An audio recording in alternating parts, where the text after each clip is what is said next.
Alors, un article sur Automobile Propre concernant la Volkswagen ID4 Volkswagen qui ouvre les portes de l'ID4 du coup. Et oui, il nous révèle l'intérieur de la voiture. Donc on va aller voir ça. Directement, on va ouvrir ça dans un nouvel onglet, ma foi.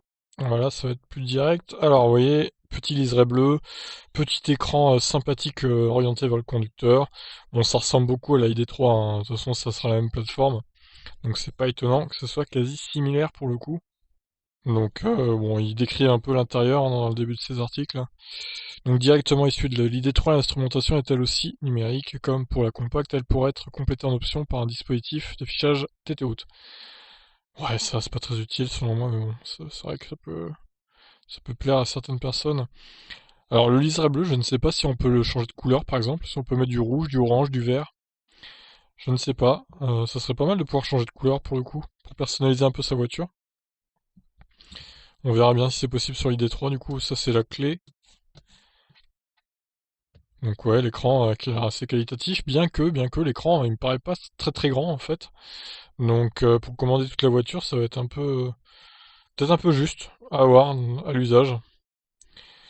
Alors, plus grande que l'ID3, la ID4 promet une habitabilité encore plus généreuse, bénéficiant d'une assise surélevée. Le SUV électrique de Volkswagen promet une habitabilité identique à celle d'un SUV thermique de catégorie supérieure. Une performance rendue possible par la plateforme électrique du modèle, la MEB, qui permet d'optimiser l'emplacement des composants électriques pour une habitabilité optimale. Alors, en volume de chargement, le coffre sera de 543 litres, c'est 58 de mieux que les 385 litres. 58? 158 plutôt. Pourquoi 58?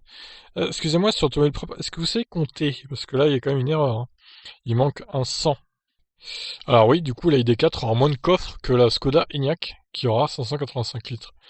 Donc finalement, pas si bien optimisé que ça, ce SUV ID4. Donc une ID4 First pour l'édition de lancement, ça, on pouvait s'y attendre aussi. En nous ouvrant les portes de son SUV, Volkswagen confirme également l'arrivée d'une série de lancements First, première à être commercialisée. Celle-ci proposera des styles extérieurs et intérieurs spécifiques. Elle comprendra notamment une sellerie exempte de matière animale, combinant simili-cuir et art velours, une microfibre composée à 20% de bouteilles en PET recyclées. Alors PET, je ne sais pas ce que ça veut dire, hein, pour le coup. Si vous savez, dites-moi dans les commentaires.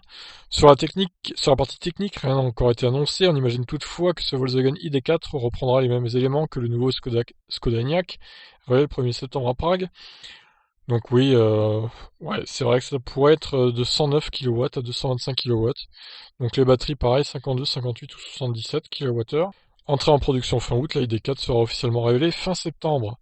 Ah, on a une date, enfin, on a une date de révélation officielle de la voiture. Mais non, il était temps, hein. Fin septembre, ça paraît encore long. Pas avant 3 semaines minimum d'attente encore pour une voiture qui est déjà rentrée en production. Je trouve ça un peu étrange. Bon, le Skoda Enyaq, ils l'ont révélé dès le 1er septembre, donc ça paraissait logique.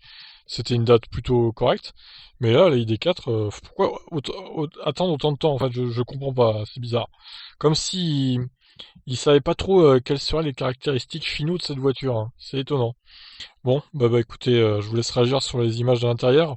Bon, il y en a trois, hein, c'est pas la folie non plus, mais bon, on peut se rendre compte de l'habitacle intérieur, c'est déjà pas mal. Bon, on attendra fin septembre donc pour la présentation officielle de la voiture. Sur ce, je vous laisse réagir. Qu'en pensez-vous? Ciao.